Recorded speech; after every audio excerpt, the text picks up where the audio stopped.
Kerfuffle are proud to present Julian O'Dell, a man with a plan.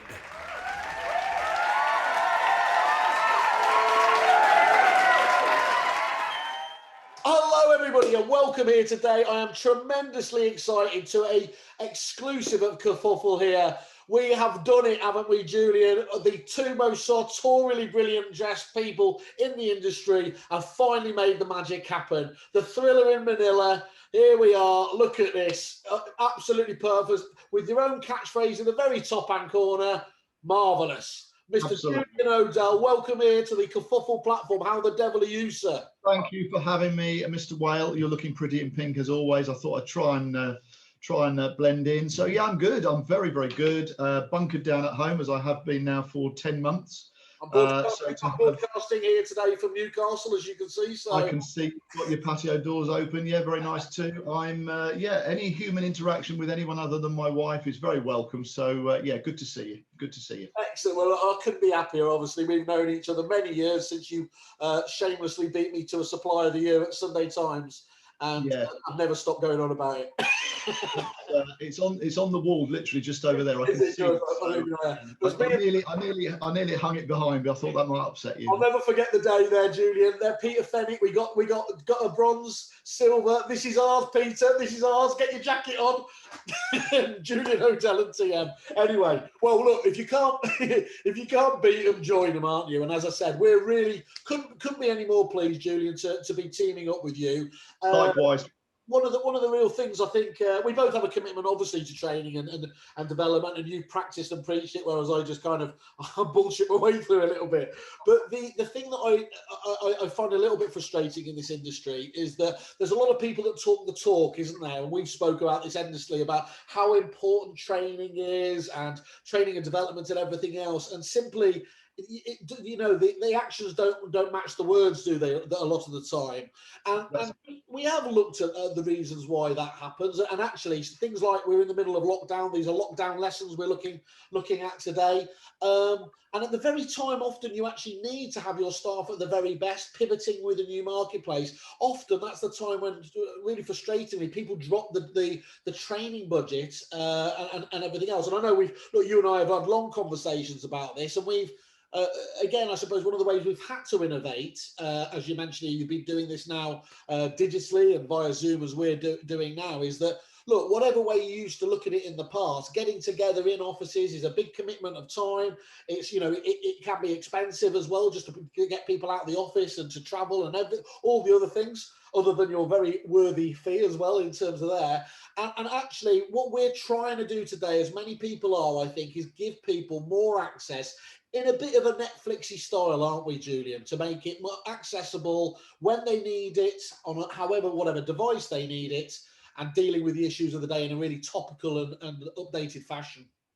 Yeah, that's spot on, and I think it's really interesting when you back in the day, I used to go to many conferences as you did yourself, and it was interesting the sort of plethora of stalls. It was all about, it seemed to be all about tech and gadgetry and software and, all that sort of hard sort of stuff, and very little about skill development. And I think it's quite interesting that a number of companies that I've interacted with in the property world are guilty of huge investments in the tech side of things, but which obviously is essential and creates opportunities, but then they don't train the staff to handle those opportunities and turn them into business. And I think it's there's a famous quote by a guy called Will Rogers who said, if companies spent the same amount of money on improving their services as they did on advertising them, then they wouldn't have to advertise them. And I think that's a really interesting quote, because my experience as a grumpy old man these days, whether it be remotely or in person, is the service I receive in all sorts of sectors is disappointing and not what I would expect. But the interesting thing is, those companies involved have spent huge amounts of money hooking me in the first place, and then the actual experience, because of the human beings that interact with me, is substandard. So I won't go back, and I think unfortunately there's a lot of that in estate agency. So yeah, we've I'm not sure I like the word pivot. I think I'm a bit old for pivoting. I put me back out if I do too much of that. But yeah, we're now delivering high quality training via Zoom predominantly, and it's going down fantastically well. I have to say, it's more flexible, it's cheaper, because people, as you rightly say, haven't got to hire conference rooms, that staff haven't got to drive or get trains to places, and a lot of it they can record and re-watch or watch for the first time at a time that suits them. And of course, you know, as we may mention at some point, we've worked together with Kerfuffle to start to create a library of resources that that I think are going to will tick a lot of boxes on the training side of things. Yeah, very exciting. And the main one, of course, Julian, it's not just the chosen few who are sent along to the training session. Everyone in the business can consume this training, can't they, as well, which is fantastic. So that's really good. Yeah, I think it's really good. I think absolutely what you say there. You know, people do judge, and it's not just judging against competitor agents, is it? Actually, you're being judged a bit against customer service just in general out there. So if somebody in a different sector is actually delivering something well, and you let that down just by not answering the phone or not dealing with it in a sprightly fashion, then that's an issue. And I think the key thing for me is it's almost like there's no second chances these days, isn't there? You know, you really need to take that, seize that moment, deal with it there and then, because otherwise they're just not coming back. Well, you know, one of the again, cliches are cliches for a reason. They're cliches because they've been around and stood the test of time. And one of the classic training cliches is you never get a second chance to make a first impression. Everyone will have heard that before. That's nothing new, but it's true. And the bottom line is, if you don't deal with somebody in the right way, and you know, let's talk about the real nuts and bolts of estate agency. Stock is where it begins and ends, and it's all very well attracting inquiries, etc. But if I played you some of the calls that we've been hearing over the last 12 months in lockdown and out of lockdown, where customers have been dealt with in such a haphazard, shoddy fashion. I mean, the classics are things like you know, fee inquiries, for example, a potential vendor phoning in saying how much you charge for selling. Well, a great agent will turn that into a valuation. In fact, a great agent will turn that into a valuation where perhaps they're the only agent to be called out because they handle that fee inquiry in such a brilliant fashion. But if I played you some of the calls that we've recorded on mystery shopping exercises, it would make your hair curl. I mean, it makes my hair curl, and that's saying something. You know, just the real horrific stuff whereby that fee inquiry is a million miles away from being dealt with in the right way. And that's just one little snapshot. But, you know, again, interesting how companies will invest in marketing, invest in social media activity, invest in branding and all sorts of things to get that phone call coming in from someone who's got that agent on their radar as being an agent they might use to sell their property, and then it goes no further because the human being doesn't deal with it in the right way. And that's where I think we need the balance between you know, tech and training, really, you know, those two things together. Yeah, spot on. I mean, well, I couldn't agree with any more of that. And so I'm delighted to say today you've got a plan, haven't you? So this is helpful for people like my good self here. You've summarised what you feel is really a series of steps, best practice to help you out. And it's fair to say we're looking at this now in this, what are we, in the third lockdown period. But actually, this is just good. A lot of this is just great best practice anyway, isn't it, in terms of... Entirely, yeah. I mean, again, obviously things are different in a lockdown scenario in the way certain things are done. That's completely understandable. But best practice is best practice. And what we've done, and we actually piloted this quietly in the first lockdown, just with a handful of selected clients, the concept of having this plan. And it's quite neat and tidy having this plan, because the plan is 4 things which begin with the letters PLAN. You know, life doesn't always work out as neatly and tidily as that sometimes, but the plan is PLAN, plan, and that helps agents remember what those 4 points are, and then obviously to put them into practice. So we did it under the radar. You know, there were a number of people came out in the first lockdown to tell agents how to run their business, and I sort of sat back and played a bit of a waiting game, because I thought, well, I haven't got a big enough ego to tell agents how to run their business in a pandemic, because actually I've never been in one, and yes, I've run an estate agency, was a partner of an award-winning estate agency for many years, but I hadn't worked in a pandemic, and I didn't have the ego to stand there or sit there and say this is what you should be doing. So I kind of spoke to clients quietly and kept my powder dry to an extent. But now I think we've learned lots of lessons, and thankfully the points that we covered in the plan, the very first version of the plan, I've had great feedback from our client firms who said, yeah, it got them through that very difficult period last year, and the things that they did then, they're still doing to make them successful now. So as ever, this plan has evolved, and it's valid for, you know, today, but no doubt it will evolve as the weeks and months go by, and it's something that, you know, agents can add to or tweak as they go. But yeah, 4 component parts: and they are protect, Yep. lead, assess, and new techniques and new practices. So protect, lead, assess, new techniques, new practice, PLAN. And that's basically what I wanted to talk about today, really, in kind of that order, you know. Well, first things first, of course, as you said, on the ego point, don't worry, I've got that baton. I'll run with that. Quite happy to tell people how to run their business after having no experience myself. Secondly, it passes the Simon Whale test because I can remember plan. Sometimes you come up with these acronyms or whatever they're called, aren't they? And it's harder to remember the actual thing than it is to come up with it. But it's very simple, very concise. But obviously, we had a brief conversation about it beforehand, but this is the first time I'm hearing it, so if you don't mind me just quizzing you on a couple of the things. The A of plan is assess. Now, again, obviously, the best business leaders will be doing this anyway, and I don't want to teach anyone to suck eggs, but I think if we accept, and again, fascinating debate for another day, exactly what is the market going to do? If we accept that the market may not be all wine and roses this year as it rolls through, then obviously the thing to focus on is costs versus income. And one of the things about any sort of reduction in incoming activity is, and one of the things I said to this business owner this morning on the power hour I did with them was, use this new time that you found because of a lack of activity to invest in your business. And in fact, I'm not blowing your particular trumpet, Simon, you do enough of that yourself, but the fact is I mentioned kerfuffle, and he's already been in touch with you guys to find out, because I've said to him, look, yes, there's a lack of activity, perfect opportunity to invest time in looking for new suppliers and changing suppliers and talking to your existing suppliers and whatever.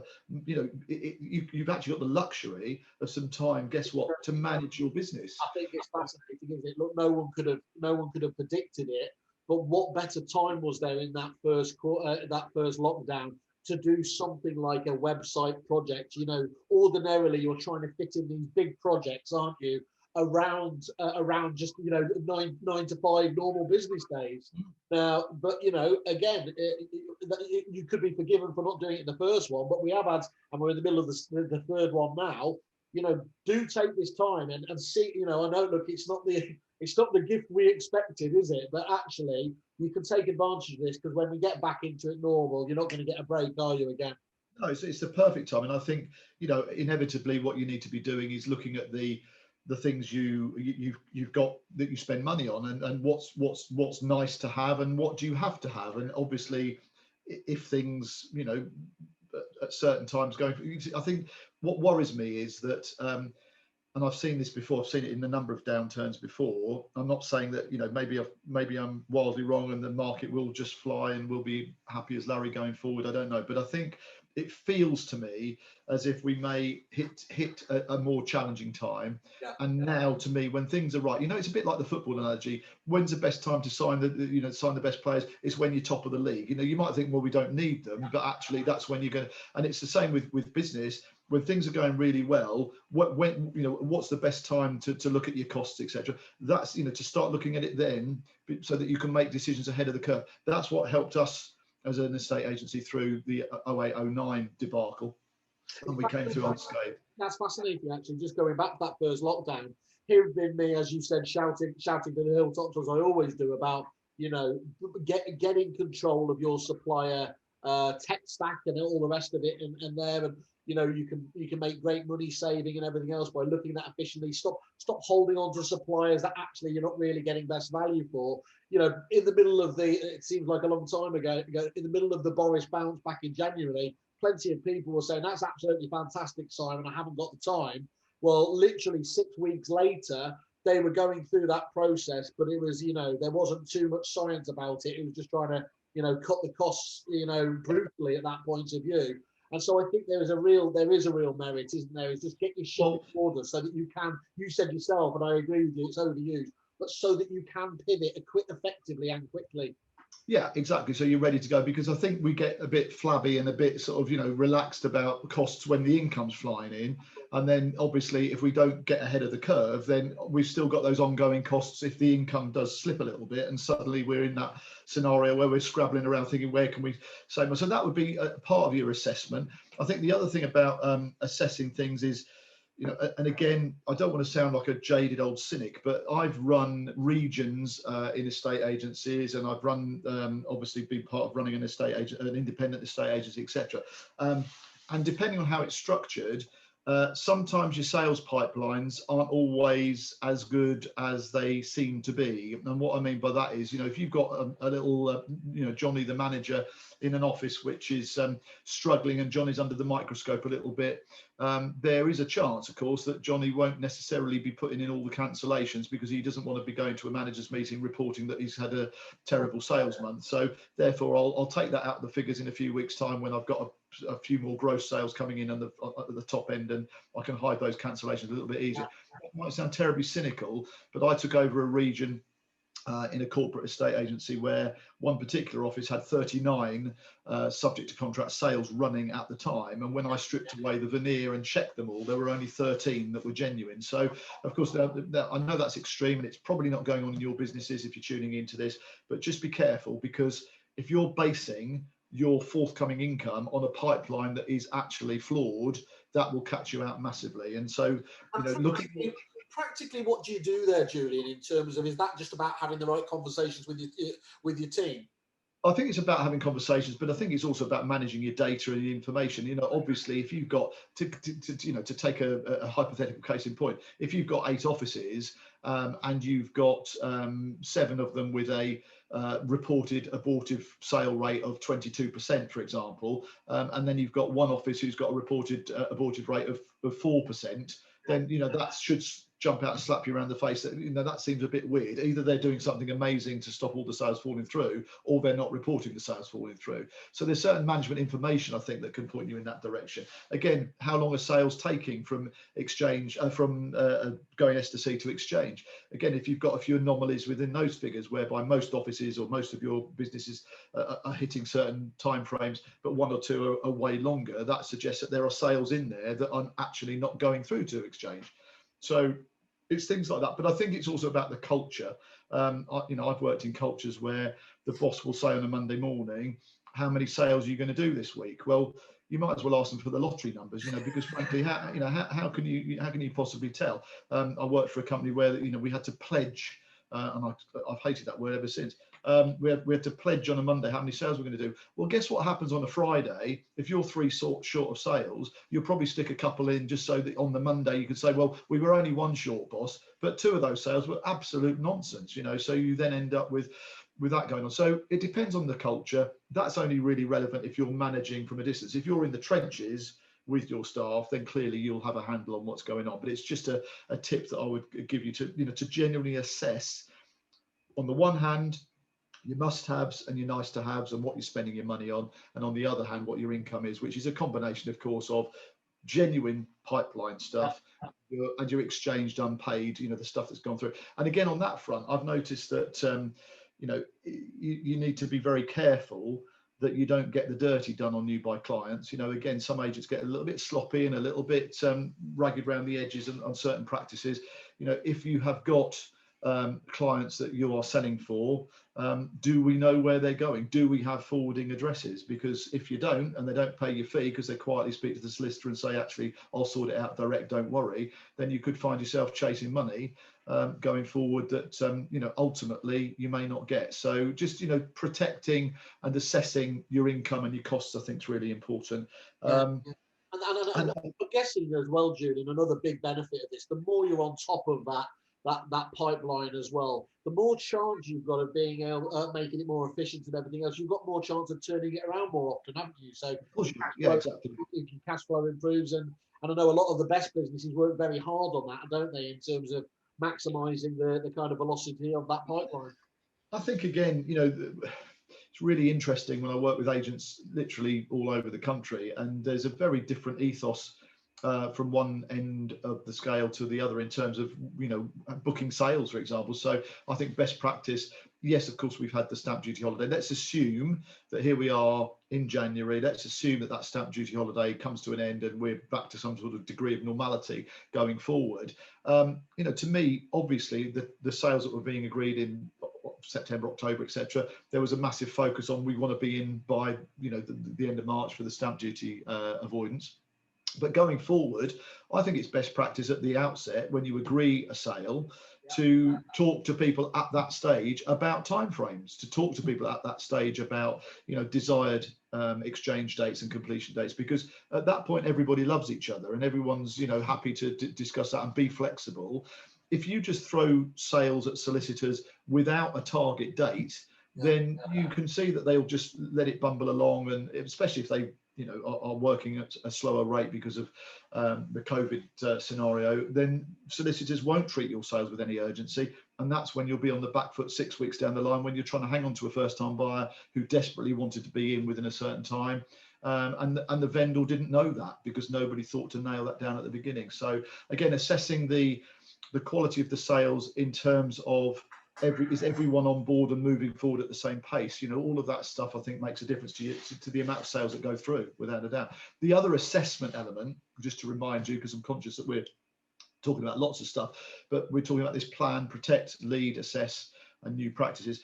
The other element of assess I just wanted to draw attention to was, again, and I did touch on this earlier on, is assessing staff and assessing their strengths and weaknesses, assessing who are your key players, what you're going to do with them, how you're going to deploy them, and going forward, what you're going to do with them as well. Because, at the end of the day, it's a glib remark that lots of business owners make, which is, our staff are our most important resource. Well, you need to back that up with action and make sure you are investing time in them and assessing where their strengths and weaknesses are, and turning their strengths into greater strengths and turning their weaknesses or addressing their weaknesses as well. So that's part of that assessment, I think, as well.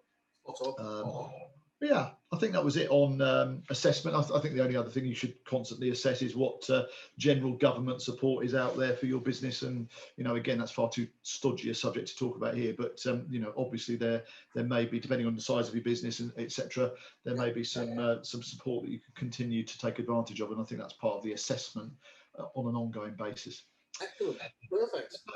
Absolutely fantastic, Julian. So we've got plan, haven't we? So a really nice, easy to implement, although there's nothing intrinsically difficult in there, is there? But you do need to just have the regiment to sit down and make sure you follow it. That's the key to all of these things, isn't it? Turning them into habits, isn't it? Well, I think the best things in life are simple, aren't they? Much like you and myself, Simon. But it's got the name. Yeah, we don't overcomplicate things at Marvelous Training Solutions. As I say, I think estate agents is a simple business. I think it's still inherently a people business. And the plan for lockdown 3.0, protect, lead, assess, and new ideas, that's something that we would recommend. And obviously, in the confines of an event like this, or a meeting like this, conversation like this, it's difficult maybe to get everything across. And if anybody wants to have a conversation separately, obviously very, very happy to do so. Absolutely great. Well, look, what a fantastic sort of structure you've given there, people, right at the start of the year to do it. As we've said, great for lockdown there, but this can be implemented anytime, can't it? And carried out there. So I think that, well, to use your phrase, marvellous, obviously, absolutely fantastic feedback. Once again, I just want to say, obviously, very, very excited working with you, and I encourage everyone to get in contact and talk. Obviously, the great man himself is available for gigs, as I always talk about. He's the James Brown of training. You're still here in a Zoom form, aren't you? And as he said, and we've got the digital now, so there's no excuse at all, is there, Julian, for one of the others, obviously, to be able to have training for not just yourself these days, but all your staff. And that's what I think is most exciting about it. Yeah, absolutely. We cover everything. So yeah, anybody that feels they have any training needs, we will be able to deliver some form of solution, without a doubt. Fantastic. Well, as I said, absolutely great. Thanks very much for looking so resplendent today. Absolutely dust in there to be talking about. We'll look forward to some more of these over the coming weeks and months. Thank you, Julian. Yeah, top man. Thanks for your time, Simon. Nice to see you. And just go for a dip in the sea and enjoy your afternoon. Cheers, matey. Thank you. Cheers. That was Julian O'Dell, our man with a plan. Tune in next time, kerfufflers.